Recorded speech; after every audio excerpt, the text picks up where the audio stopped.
ওরে আল্লাহ! এটা আমি কি বানিয়ে ফেলছি দেখেন। মানে এইটা প্রতিটা মেয়ের ড্রিম, হ্যাঁ? এইরকম একটা চেরি ফুলের গাছ যদি ঘরে থাকে তাহলে আর কি লাগে? আর এটা আমি বানিয়ে ফেলছি আজকে খুবই সহজে। আর এটা কিন্তু পুরোটাই অ্যাস্থেটিক টাইপের। দেখেন টব থেকে শুরু করে পুরো গাছটা একদম রিয়েল গাছ ব্যবহার করেছি এখানে আমি। তো ১ম এ আমি যেটা করছি সেটা হচ্ছে একটা গাছের ডাল জোগাড় করছি। আর এইটা যেমন তেমন গাছ না, এটা আমি অনেক খুঁজে একেবারে মগডালে উঠে পেরে নিয়ে আসছি। তো তারপর হচ্ছে আমি কিছু গাছের ছাল নিয়ে নিয়েছি। আর এইটা দিয়ে আমি অ্যাস্থেটিক একটা টব বানাই ফেলবো। মানে গাছের ছাল দিয়ে টব, এর থেকে বেস্ট আর কি হইতে পারে? তো এই পার্টটা আমার কাছে বেশ কষ্টকর মনে হচ্ছিল, কারণ একটা করে এভাবে খুব সুন্দর করে লাগাতে হচ্ছিল। আমি নিজের জন্য যখনই কোনো জিনিস তৈরি করি তখন আমি খেয়াল রাখি যে সে জিনিসটা কতটা মজবুত হচ্ছে, সেই জন্য আমার একটু বেশি কেয়ারফুলি কাজটা করতে হচ্ছিল যেন এই ছালগুলো উঠে না আসে। আর অন্য আঠাও এখানে আমি ব্যবহার করতে পারতাম, বাট এটা আমি করিনি। এটা দিয়ে মনে হচ্ছিল যে ভালোই হচ্ছে।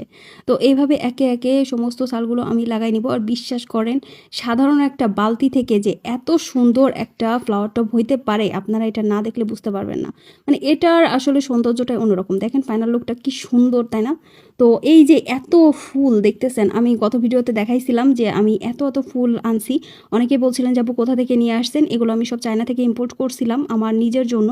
মানে আমার ইচ্ছা ছিল যে আমি অনেকগুলো ফুলের গাছ তৈরি করব, সেই জন্য আমি নিজে ইম্পোর্ট করছিলাম এইগুলা।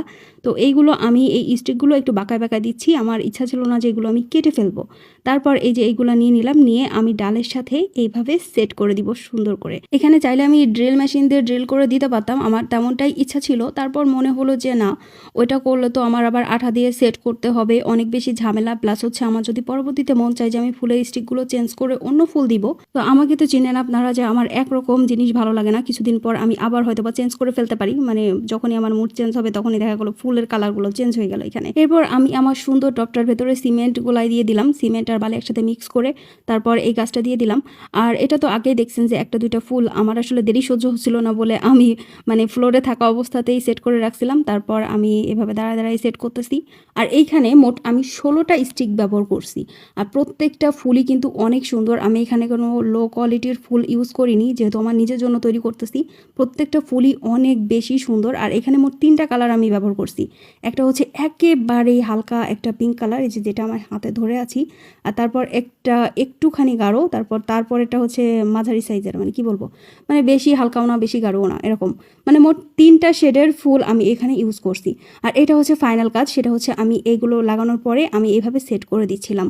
হ্যাঁ, মানে এটা একটু ছড়াছড়ে দিতে হবে, নয়তো আসল সৌন্দর্যটা আসবেই না। আর তারপর এই যে আমি এটা দিয়ে আটকে দিয়েছিলাম, এটার নামটা কি আমার ঠিক মনে নাই। তো এটা আমি কেটে দিচ্ছিলাম। আর আমি এই যে ছড়াই যখন দিয়েছি তখন কিন্তু ওই জিনিসটা দেখা যাবে না। হ্যাঁ, আপনারা পরে কিন্তু ফাইনাল লুকটা দেখলেই বুঝতে পারবেন। অবশ্য প্রথমেও দেখেছেন, দেখেন ওইটা কিন্তু দেখা যাচ্ছে না। আর এইটা হচ্ছে আমার ফুলের ফাইনাল লুক।